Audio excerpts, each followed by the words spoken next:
Coucou bande de petites bites. Alors, bonjour. J'ai été contacté par Vévor. Il est où? Il est là.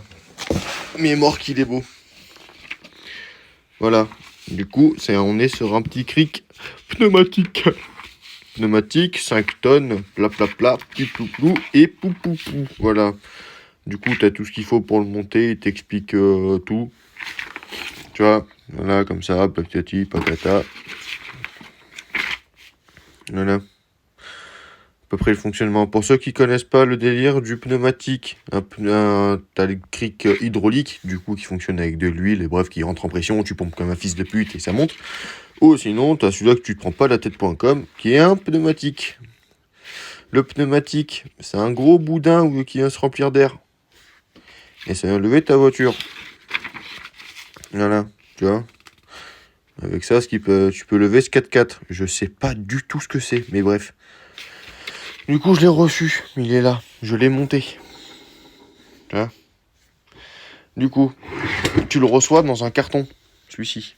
En 3 parties, du coup. Une partie haute, partie là, et le gros. Tu vois, le boudin, franchement, j'ai des mains balèzes. Hein, mais il est immense. Franchement, il est immense. J'ai jamais vu des crics aussi gros. Après, des 5 tonnes pneumatiques, j'en ai jamais eu. J'ai toujours eu des 2 tonnes, des 3 tonnes max. Des 5 tonnes, c'est la première fois. Et franchement, là, même le boudin, hein, il est immense, sa race. C'est un red costaud de fou. Même là, tu vois, tu sens vraiment que c'est épais de fou malade. Bref.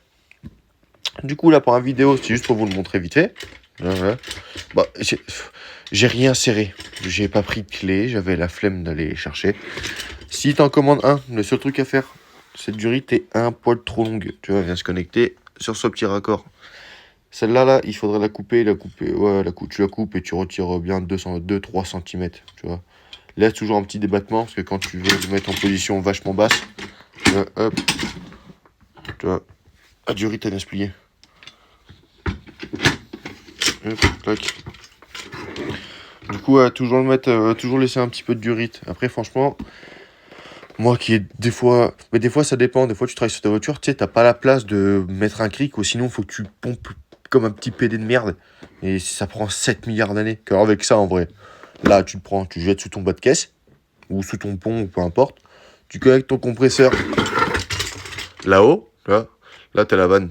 Et là, en fait, t'as la vanne d'entrée, d'arrêt. Attends.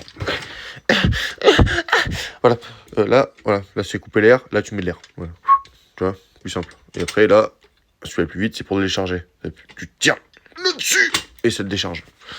Ça, voilà, plutôt pratique. Ah non, en fait, je dis de la merde pour le décharger. C'est à côté. C'est la petite manette rouge, là. Elle est là, la manette. Voilà, tu lèves cela et ça le décomprime. Mais ouais, plutôt cool. Sa prochaine vidéo, on se le rentre dans le cul pour voir ce que ça fait. Et on va faire de l'hélicoptère. Voilà, à cheval. Dans la prochaine vidéo, je le branche sur le compresseur et je vais essayer de trouver la voiture la plus lourde que j'ai. Et on va essayer de le monter au maximum. On va faire des tests, on va essayer de faire du trampoline avec. Et voilà, et peut-être du cheval, à voir, je ne sais pas encore.